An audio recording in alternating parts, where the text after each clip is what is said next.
What is up, guys? This is Olympio coming at you with a very special deck profile on Jamie the Kid 00's channel of my Yang Zings for the October 1st format. Now, I just want to say big thank you to Jamie. I've known him for a very long time. He's a good mate of mine. We always see each other at events and everything like that, and we talk regularly. He's a really great man. So I really appreciate him letting me upload this video to kind of show off my channel. If you don't know what my channel is, it's very simple, just Olympio. I do a lot of deck profiles, discussions mainly. I've done WWE commentary videos and different things like that as kind of parodies. And I also did the quite famous First World Yu-Gi-Oh! Problems video, which was done with a lot of different people. But my channel, I will explain later. First, let's get into the deck profile. To start it off, we have the 3 Chai Wen. Chai Wen is your main tuner until the next set comes out. It's just so brilliant. You have to run it at 3, and even when the next set comes out, I believe running it at 3 is the way to go. So running it at 3 as standard. Then we have 3 Suwani. Suwani is your main beta and just one of the great cards that allow you to give the 500 attack and defense to the monster that's synchroed up with it. So I really enjoy playing it. It really helps and gets, you know, your boss monsters pretty big. Then we have Big Shi. Big Shi is one of my favorites. The immunity to traps that it gives to your synchros is just so amazing. It helps with your skill drain plays, and it helps just get around your opponent's back row. So I really love this card, and I feel it's one of the best ones in my opinion. Then we have 2 Bian. I only play 2 because it gets really cloggy for me, this one. I don't think it's the best one. While not being able to be destroyed by battle is really good, it's not one that I actually go into that much. It does help next set because you get the level 7, but for now it's at 2, and it's actually been testing really well at 2. And then we have the 1 Paolu. Paolu is alright, and now that Super Poly is down to 1, this is a little bit less good. There are no real amazing kind of spells in the game right now. There's the obvious Raigeki that has come back, but not a lot of people are playing it, and until foreseen circumstances, this is going to stay at 1. I don't feel it's going to probably go up anymore, but you can side an extra one if you so wish, if you are scared of spellbooks or anything like that. Then going into non-tuners, or the non-theme tuners, we have the 2 Junk Synchron. This just helps you get a Big Shi back, for example, and make a rank 5 that's unaffected by trap. So it's really good, it's really strong card, but it does become obsolete when the next set comes out. Like Masked Chameleon, I like the 2-to-1 ratio of Junk and Masked because although this is good and can get you technically 3 targets, I just don't really like it that much. It does annoy me a little bit drawing it, and I know that it can be a great top deck. I've only ever drawn it when it was really irritating. So playing it at 1 has actually worked out really well for me. Going on to the spells, we have the 3 Yang Zing Path. I know a lot of people actually play 2 of this, but I feel it's just too good not to run. And next set, when the Dark Tuner comes out, you have to run this at 3 because it's just so good. You fuel your grave like a bitch. So playing it at 3 is a staple in my opinion, and next set, definitely playing it at 3 is a staple. Then we have the 3 Duality. You don't have to synchro up in your turn, so this allows you to keep up the speed and keep up the consistency of the deck, because it does struggle with kind of player interaction, the fact that you kind of need your opponent to attack you or do things to your monsters. So having the 3 Duality is really good, because it just means you can start digging for combo pieces. Then we have 2 Thunder Crash. If you don't know what Thunder Crash does, basically the effect reads as follows. Destroy all monsters on your side of the field. Inflict damage to your opponent's life points equal to the number of monsters destroyed times 300. So basically you destroy any number of monsters on your side of the field, like all the monsters on your side of the field, inflict 300 damage to your opponent's life points for each. Now, there is a bit of a confusion on this to say that people says this makes Yang Zing's miss timing. It's actually incorrect. This doesn't make Yang Zing's miss timing because there's no problem solving card text right now. I did email the Konami judges and so on and so forth, and they said that it doesn't miss timing. Case in point is the same with Yubel. Yubel doesn't miss timing if you activate this with it. So it's the same kind of ruling. But yeah, Thunder Crash just allows me to get around that lack of player interaction if it's not there. It means that I can play some pretty neat plays, to be honest. And the extra 300 damage plus is not bad, but it's not the reason why I play it. The 1 Dark Hole. Dark Hole's great in this deck because you benefit from destroying your own monsters.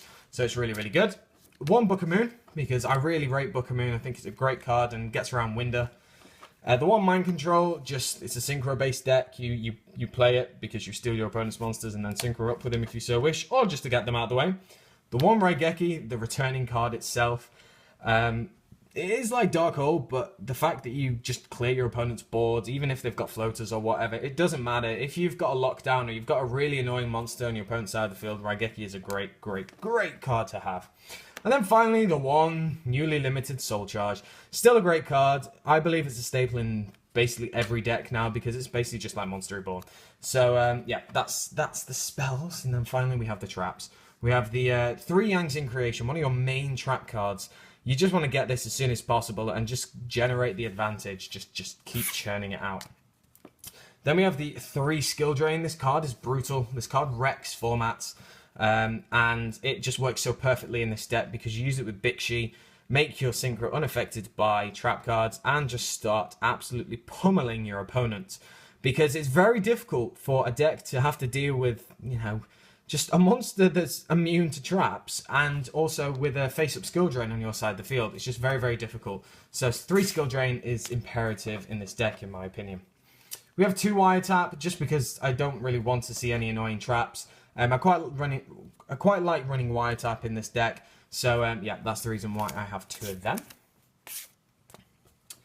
Then we have the 1 Torrential Tribute. TT is great. Again, you generate advantage of yourself by destroying your own monster, so you just end up going plus. The 1 Call Haunted, I only run 1 because having more of them seem to clog for me. I know that people do play this at 3 in the deck, but I prefer it at 1, and it actually works really, really nicely. Then we have the 1 Bottomless Trap Hole, standard card in my opinion, and then finally the 1 Compulse because it gets around Winder and so on and so forth. So going into the extra deck, we have the 2 Baxia. This card's just so brutal. Love it. Spinning cards is just so, so good. So having 2 Baxia is standard. 1 Star Eater, you can make it. And when you do, if it's immune, you're basically winning because it's just really difficult to get around. The same with Leo. Leo's just brutal in this deck. Making it immune by traps and everything is just so nice. And you'll normally use Suwani, so it would be a 3/6 beta, which is just huge. The 1 Mistworm, I do like Mistworm. It's kind of overshadowed by Baxia, but in those awkward times where you do need to stop your opponent doing things, Mistworm is a really great card. I normally only use it in my opponent's turn anyway. So yeah. The 1 Beals is just brutal. Again, Junk Synchron plays, you can make it, but next format, when we get our own Dark Tuner, this becomes even better in the deck and easily more accessible. The 1 Scrap Dragon, because it's Scrap Dragon, if I'm completely honest. 1 Crimson Blader, there are high levels in this format, so it's great against the Mirror Match, it's also great against Shadows, and so on and so forth. The 1 Ancient Sacred Wyvern, because we can make it, and it does really help sometimes with the OTKs. So that is very, very nice. The 1 Black Rose, because we don't like fields, so we can blow them up. Pretty standard, really. The 1 Goyo Guardian, another banned card that came back not too long ago, last format. So Goyo is great in this deck because you can make him immune by traps, and Jesus, heads roll. Armades, this immune to traps, just amazing. Again, and the same with Caster.